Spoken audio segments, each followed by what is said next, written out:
we talk about the construction, or rather the development that needs to get to the north. It is a budgetary matter, right? It has to be included in the budget. And with that, then one asks the question from the point of now the county government working with the members of parliament from the region, because those are the ones who can even bring motions in the floor of the house to ensure that these things do come to the north. So what is the relationship between the members of parliament from the region who play the role of legislation, oversight and representation of the people of the region to bring these matters on the floor of the house? Because the president would come and make these promises, but if it does not appear on the budget, then these things would not get there. So what then, how are you working with members of parliament to ensure that these things do work? Thanks for that. Let me tell you, a lot of these things depend on the executive goodwill. Political goodwill, rather.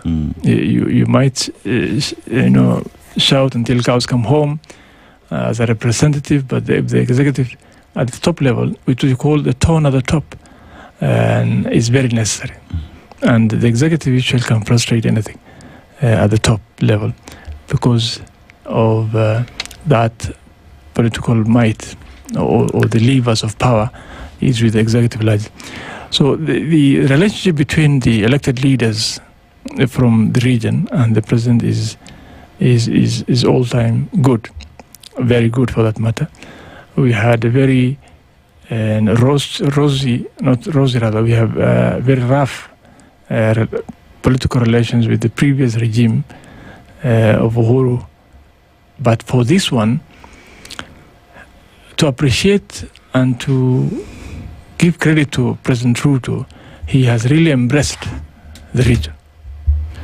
And he said as much during his speech that development should not be pegged on geography, that no Kenyan should be left behind. But DG as well, one would argue that development should not be pegged on your relationship with the executive, because development that should come to the north is not a favor.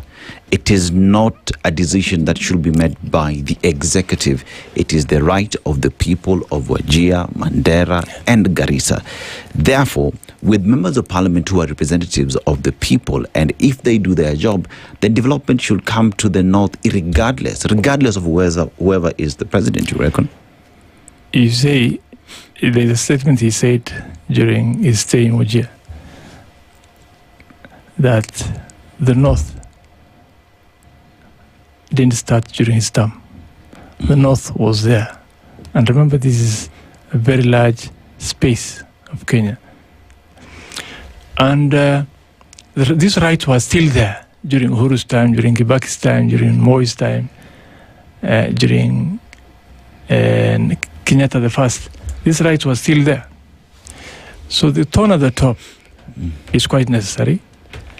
Goodwill, political goodwill is quite necessary in any development planning.